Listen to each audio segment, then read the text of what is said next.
Well, my friends, here we are again. Another year, another Pokemon game. It certainly feels that way lately, huh? Everyone always gripes on Call of Duty for coming out with a new game every year, but I'd be a Mankey's uncle if Pokemon ain't on that same grind. There's basically been a Pokemon game every year since its inception in 1996, and, well, that was 26 years ago. Not to immediately date this video, but that is an incredible amount of time. In fact, that's roughly enough time to find the love of your life, get married, get divorced, and then pay child support just to be able to wear blue armor. What I'm trying to say is that a lot can happen in 26 years. That leads us to where we are now. Pokemon has just debuted Generation 9 with Pokemon Scarlet and Violet.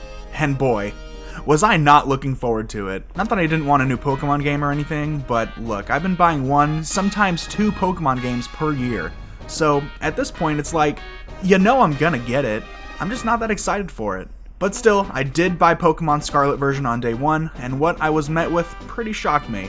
But what was it? Was it a massive disappointment filled with enough glitches that would put a Bethesda title to shame? Or was it a beautiful gem cut into a Geodude's bicep? Or was it a mix of the two? Well, let's find out and do a review of Pokemon Scarlet and Pokemon Violet. I hope you enjoy. To start things off on a positive note, Scarlet and Violet finally bring what Pokemon has been desperately needing for a number of years now, and that's a proper character customization. Up until this point, Pokemon's customization has been choosing a different shade of skin color, which is better than nothing, but compared to other AAA games, this is pretty lacking. Scarlet and Violet finally break the cookie-cutter mold of the past Pokemon games and deliver a pretty solid character customization. On top of choosing your skin color, you can change the eyes, mouth, hair, and eyelashes among other things to even further differentiate your character. This is the first Pokemon game where your character really feels like your own, and that's important for where the series seems like it's going. You can even alter some of these features later in the game, meaning that you aren't confined to your choice if you feel like changing things up down the line. Now, this character customization isn't of the same level as, say, Elden Ring or even Skyrim, but credit where credit is due, and this is a great step in the right direction. With that being said, sometimes people don't hold Nintendo games to the same standard as other games because, you know, they're Nintendo.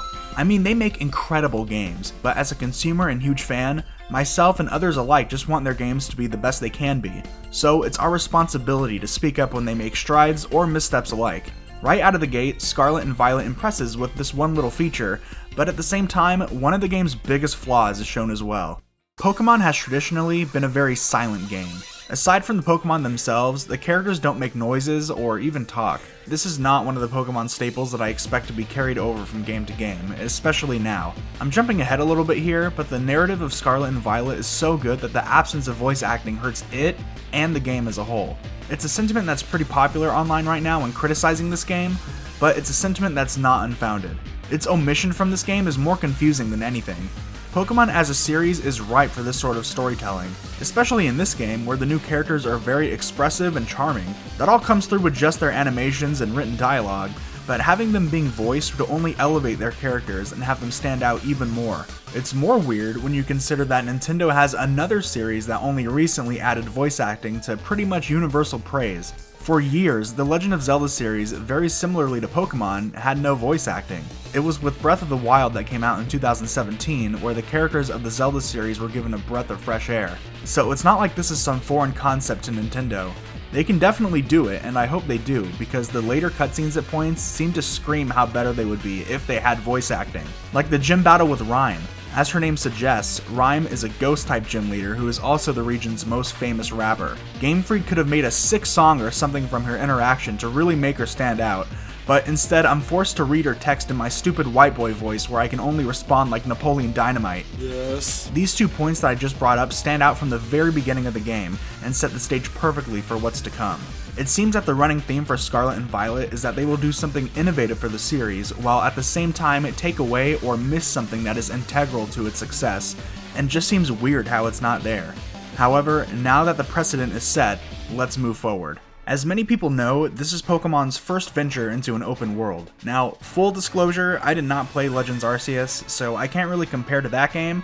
However, I'm just going to judge it as it exists in this game and compare it to other open worlds that I'm familiar with. Just from the opening cutscene, it looks really fun to explore. Seeing all the different environments and Pokemon that are to come is a great way to get the player hyped for their journey. The world is vast, and the game does a great job of making it feel like there are places to explore and things to find. Even returning to places you have visited, the game gives you new items to find on the ground, and some of them are really great. You can find competitive items randomly for free. That is awesome. And what would the world be if there wasn't any interesting Pokemon to find? And let me say, there are. The Pokemon that appear all feel natural to their environments, and you can find some pretty strong ones hiding away out there. The world's actually pretty big, and it would take a while to go from the top of the map all the way to the bottom just by walking. It's only when you first get to explore after completing the intro where the game fumbles. See, exploring the world is tied directly into the new main legendaries for the games, being Koraidon and Miraidon. When you first start out and are not able to ride on them, exploring is very limited, especially when it comes to the water. The game behaves so poorly and stops your progress entirely when you try to enter water that goes over your waist. The constant starts and stops and black screens when you try to enter watery areas is very discouraging and, above all else, frustrating. You should be able to swim in the more shallow waters. I would understand not being able to go far out into the deep, but not being able to go into a little pond to get an item is annoying. It's so bad that I actually got stuck and would have been there permanently if you weren't able to fly to any location that you've been to at any time. It's only when you've made a fair amount of progress will you be able to use the Dawns to enter the water. So ironically, it's when the game opens up and you start exploring for the first time that is the most limiting. It's not until you upgrade the lizards when your options fully open up to explore the world. So by the end of your journey, when you fully upgrade them, you will thankfully have a lot of room to explore. But that just kinda seems backwards to me. But you know what Game Freak thought was a good idea? Let's take the open world format and restrict it as much as possible. Players will love that, right? Well, I can say that, no, I don't love that. I'm referring to the fact that seemingly for the first time, you can't just walk into random buildings and explore anymore. And you know, that really sucks. Since the first game, you could walk into a multitude of buildings in any town to find new things. Sometimes they were pointless, but more times than not, there was something interesting going on. Like the Mimic Girl in Saffron City. That was essentially a pointless interaction that served no purpose, but after all these years, that still sticks out to me. And you could never go into every building, but here it feels like you can't go into any building. One of my favorite locations in any Pokemon game is Four Tree City. What a unique premise for a city, one that resides entirely on the treetops. Imagine if once you arrive there, you couldn't go into any building but the Pokemon Center and the gym. You couldn't see what the insides of the houses looked like or what the people were up to inside them. What a boring experience that would be. In Scarlet and Violet, pretty much the only buildings that you can enter are shops, and even then, all you get is a menu screen. So really, are you inside the building? In a word, no. It may seem minor, but this doesn't exactly scream open world now, does it? Well, as the people say online, the region of Paldea is open world, not open floor plan. With this in mind, the open world does have a lot to offer the player with the items, landmarks, and Pokemon to find, but the absence of little details like this really breaks down the open world facade and breaks my immersion. And speaking of immersion breaking, I think it's time to address the elephant in the room. The cuffin? Yeah, the cuffin in the room. As I'm sure you noticed from the footage that I've shown, this game has some pretty significant performance issues. Even from the very first cutscene, this game exposes itself to its numerous problems. Talk about having a good first impression. It's so bad that I'm pretty certain that literally every player has experienced this at least to a moderate degree. These glitches are quite literally built into the game, and I'll show you why. Part of the big issue here is that the game has a hard time following what you actually want to do. Even if it's simple, a significant amount of time the animation feels laggy, choppy, and slow. At first it seems like the camera can't catch up to the player, and in some cases the game struggles just to show off the Pokemon battle. Textures pop in and out frequently, but depending on where you have your fight, certain characters will disappear entirely, and sometimes this will result in absolute nightmare fuel. This is largely due to the fact that Pokemon battles take place out in the overworld, like there isn't really a big loading process when they get initiated, meaning that Pokemon battles just sort of happen wherever. Even during scripted events, the background characters are moving at like 3 frames a second and are super low poly. To many people, this is a huge negative against the game and serves as a deal breaker, and I can understand why. But to me personally, things like this hold the game back for sure, but all these glitches are more surface level. In my playthrough, I never came across anything game breaking or something that ruined my experience entirely. Honestly, the positive qualities were so strong that I endured all the annoying bugs and issues that the game has. But if you can't look past them, then yes, it will have a huge impact on your experience and takeaway from the game. However, this is nowhere near the quality of the game's actual content, namely the narrative, which is probably my new favorite of the series. The entire game and region revolves around the new edition of the school. It's placed in the center of the map and you can always catch a glimpse of it no matter where you're exploring. The name of the school varies between the versions. I went to Naranja Academy since I was playing Scarlet version, but players of Violet can look forward to attending Uva Academy. Scattered around the world, there's always someone to find that's either a student, a teacher, or is in some way related to the school. I really like how the school's more like a college where you can be any age to attend. It seems like it's just for kids at first, but then you come across several older people who are current students as well, and that's a great touch.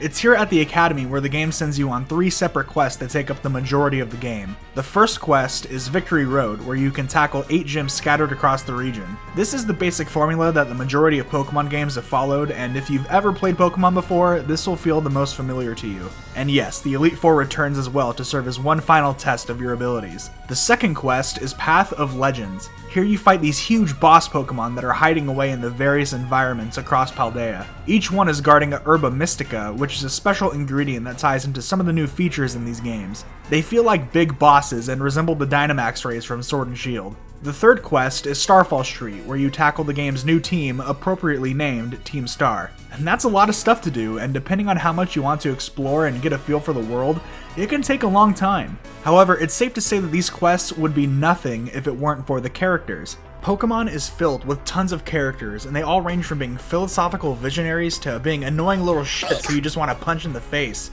You know what? I'm about to say it. Say it. I don't care that Eradicate died. In Scarlet and Violet, the core characters are so well developed. Every one of them is believable, realistic, and sympathetic. Nemona, your main rival, is probably the most two-dimensional character since she seems just to care about battling and getting stronger, but it makes sense why she becomes your rival in the first place. She's already become a champion of the region, having beaten the Elite Four. In a way, there's no one left for her to fight until she meets you. Throughout the story, she basically encourages you to become her rival. This explains why she even chooses the starter that you're good against, since she wants to go easy on you. Then there's Penny, who comes off as very timid and shy. She doesn't get much light shed on her until the end of the game, but the revelations that appear about her later on are pretty surprising to say the least. The most sympathetic character and the one with the most depth is Arven, the son of the region's professor. He's the one that tasks you to hunt down and defeat the Titan Pokemon, and even gives you the box legendary to ride around on. His story is just so sad. He wants to collect all of the Herba Mysticas because they contain invigorating nutrients that can heal pretty much any ailment, but he's secretive about it at first. Later on, it's revealed that the only reason he's going on this quest is so that he can make his best muchacho Mabastiff feel better. His story gets more sympathy points because, come on, who hasn't had a pet or something that they've cared about that they would do anything for?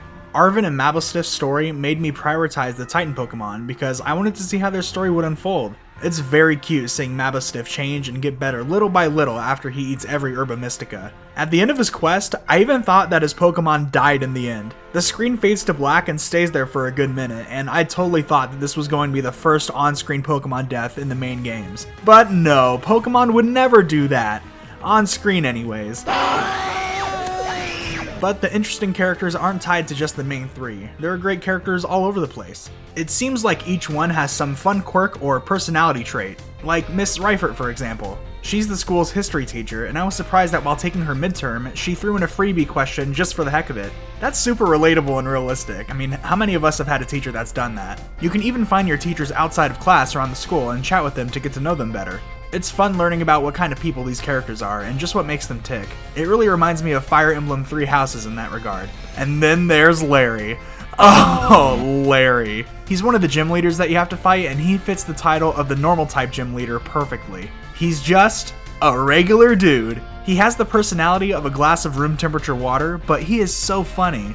His appearance and his boring demeanor ironically makes him super memorable not only in this game, but in the series as a whole. Although, he should have been the fire-type gym leader because he always looks so burnt out. I'll just see myself to the door. Oh wait, no, I can't actually leave, it's just a pop-up menu. But not only is he a gym leader, he also doubles as a member of the Elite Four. This guy is so worked to death, my goodness. But what else can you say, except that he's living like Larry? Observe. But like I said earlier, there are great characters packed into this game. You got real-life gamer girls, bug mommies, femboys, and a school principal who knows really how to get in touch with the young generation. How do you do, fellow kids? There's pretty much something for everybody. With all that being said, what else would drive a Pokemon game except for the Pokemon themselves? Generation 9 has without a doubt the most memorable and enjoyable new Pokemon in a long time. Yeah, every generation has its good Pokemon, but damn if they don't all just seem to hit this time around. Starting with, well, the starters. This is genuinely the hardest decision between the three that I've had in a while. Each of them is just so cute and promising, and even competitively speaking, all three of them will find their place nicely with their signature moves and abilities. But moving on from them, I'll just bring up a few of my favorites. I absolutely fell in love with the new Rock-type Pokemon, Cloth. He looks so derpy and cute, and on top of that, his ability is very fun. It's almost like a built-in Shell Smash. Plus, he has one of the new best cries in the game, which transforms him from a crab into a cow. Then there's Clodsire, and just look at this thing. How could you not love something with a face like that? He's a new evolution to Wooper and has an insane amount of HP. He's pretty much a special defensive wall and even has access to moves like Toxic and Recover, making him a good staller as well. Then there's Scovillain, who is the very first Grass and Fire dual-type Pokemon in the series. Scovillain fits its theme so well, since it's a chili pepper with a green mild side, which represents grass, and a red spicy side that represents fire. People have always been asking for this typing since it's so unique, and now thanks to Scarlet and Violet, we finally have one. Beyond these that I listed, there are still a ton to talk about. A Tinkaton! After seeing this thing's enormous hammer, I knew I had to use her. I nicknamed the one that I caught Smo to pay respects to the baddest and thickest hammer user out there. The Pokemon are just so expressive too, and though I said that most of the Pokemon are awesome, I do have some criticisms when it comes to the variety that you can capture. In Paldea, the two types of Pokemon that seem to come up the most are dogs and birds. I don't know why, it just kind of feels that way. Like no matter where you go, you can always find a dog and a bird, it seems. I don't know, maybe it's just me, but whatever. That, and it feels like there's an overabundance of fighting types this time around.